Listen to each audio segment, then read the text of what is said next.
EWADE. I am Saibu, and today we're going to be discussing a very interesting but crucial topic in our society. What is sexual harassment? And today we have a very important guest, one of my favorite professors, Dr. Yashfeen Ali. Welcome, ma'am. Thank you so much. So, ma'am, can you please give us a little bit introduction about yourself? I'm Dr. Yashfeen Ali and I completed my PhD from Aligarh Muslim University. And presently, I am assistant professor at Noida International University, SELC. So, we're going to be discussing about a very interesting but crucial topic in our society. What is sexual harassment? Now, ma'am, what's your view on sexual harassment? Because this is a very interesting topic. A lot of sexual harassment occurs in our society. So, what's your view on sexual harassment? Well, in my opinion, sexual harassment is not just female centric, it's all male centric. Exactly. So right now I'll discuss about the female centric position in like all over the world. So when we talk about sexual harassment, it's it's like making conditions of employment or advancement, and it's a physical act of sexual abuse. It is of three types, which can be verbal, non-verbal, and it is like you are saying something to anyone. So it includes everything. And when we talk about the workplace, as I've told you earlier, it's at home, college, schools, public places. So when it is about the workplace as well, there are we will include the fundamental rights as well, because it is a hindrance on the fundamental right of a person. So there are the four articles which give you rights when we talk about the sexual harassment. And also, sexual harassment can also be depriving of a person's rights to live in as well, because you are harming somebody and making the person feeling uncomfortable. So these kind of things are also included in the sections of any conduct which is a sexual in nature, that includes this. So it can be vice versa.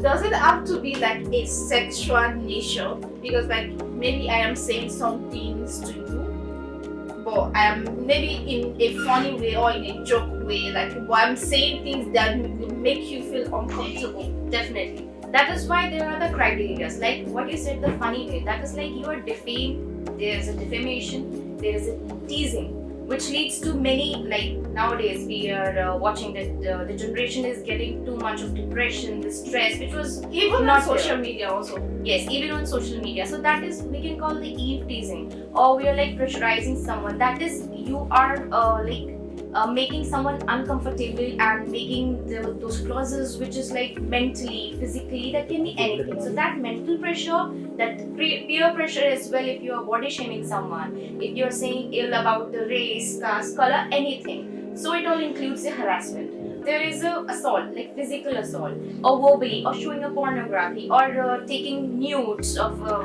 female, of a person, or anything which is illegal. And it is related to a person, and that person is uncomfortable and they are not known about the fact. So it all includes that. So where can sexual harassment occur?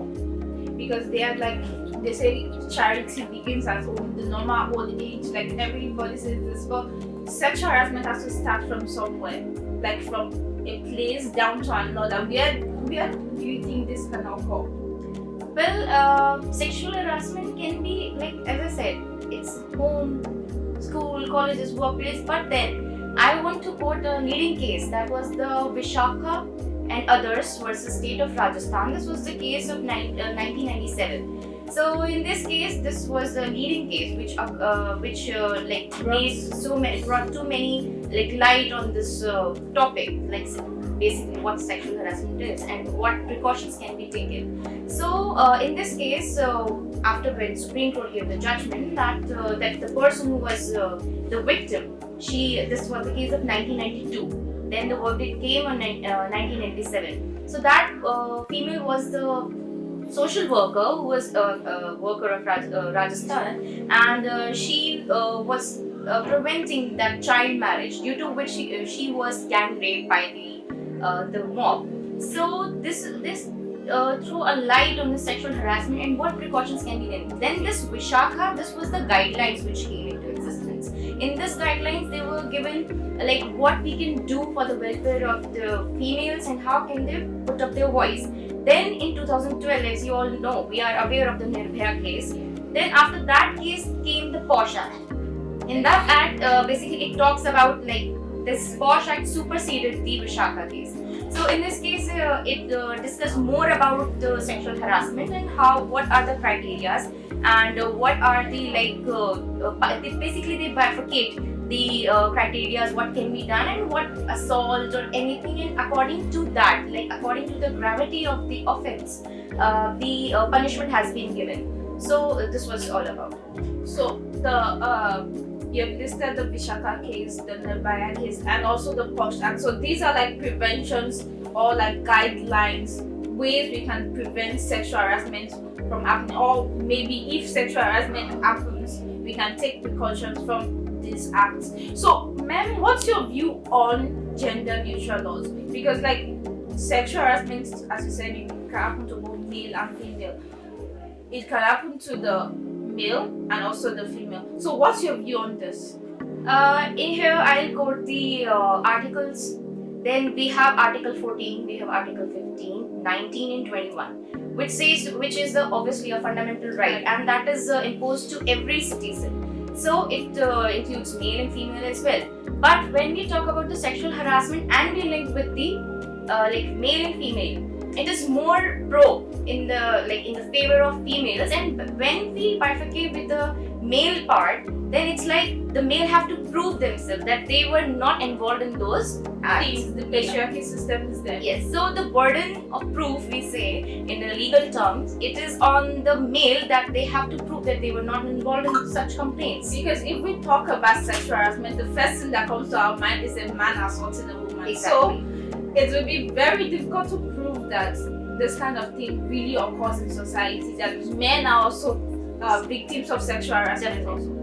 So ma'am, what do you think? What is the way forward? What can be done about sexual harassment? Well, there are so many committees made, and at every workplace there is a women grievance cell where you can report. And if there is any harassment, then you can just write an application to that the director or the who is the chairman of the grievance cell. Yeah. Then there are the committees. There was one international convention which was against the discrimination of the female. So this was out by the government of India, in which and then we have a National Commission for Women. So where we can report such cases. And and there is also one thing that everyone is not aware, that if there is a workplace where a members less than 10, then that's the local committee. And when there are members more than 10, then there is an internal committee. So when we talk about the internal committee, then when a person reports, when the female reports, then that committee takes that case. Exactly. Then within the 7 days of that complaint, the decision is being made that whether this is they are not biased, obviously, that it is authentic or not. If they prove that obviously if this is authentic, then they give the complaint to the police. But if the woman is found guilty, then the steps are taken against the woman, because obviously that if nowadays what we see is male women, they are targeting male and that's fake, obviously allegations, and if they are found guilty, then after this fake allegations they take steps accordingly.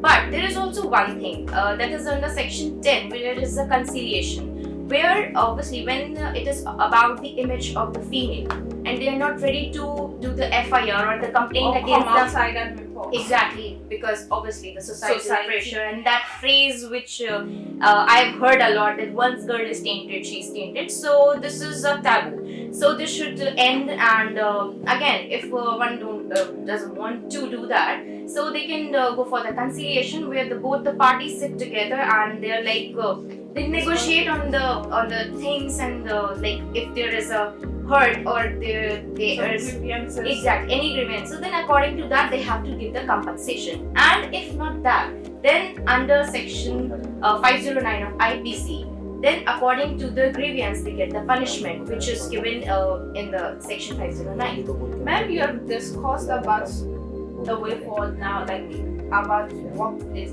Now, you know, sexual harassment also happens in schools, at home, in different places specifically. Now, where do you think the girls or females that face sexual harassment in schools or in educational institutions can report? Do you think there should be like a committee, as like an internal and local committee made in the workplace, also be made in the schools? Yes, as I told you earlier, if there is a member more than 10 members, then there is a internal committee. So these committees, after all these like Vishaka case and the Sposh Act, which is now Boon, so these committees are made. So you can report in that committee. So through that, there is obviously we have to go through the proper channel before going to the supreme supreme level. So this is the hierarchy the internal committee will look into. And you know, like, speaking about sexual harassment is a very sensitive topic to me. Like, we were discussing in class the other day where you were saying that we can also give reports of like piece of paper to girls where they can be able to report these incidents. Maybe some girls might feel the pressure of society, as you have said, that they are not being able to come outside and give themselves, like, give their complaints out. What do you think we can do with this? Well, in this case, I'll just suggest that we should not keep mum. We should like stood forward, and because your just one call can save others' life. So, but again, the peer pressure and the societal pressure, the family pressure, the image pressure, we have to think about that also. But again, if you can take one step, then obviously you can help others as well. Thank you so much, ma'am. Your thoughts are very explainable. Thank you, ma'am. Thank you for coming. Thank you so much. And thank you guys so much for watching. Please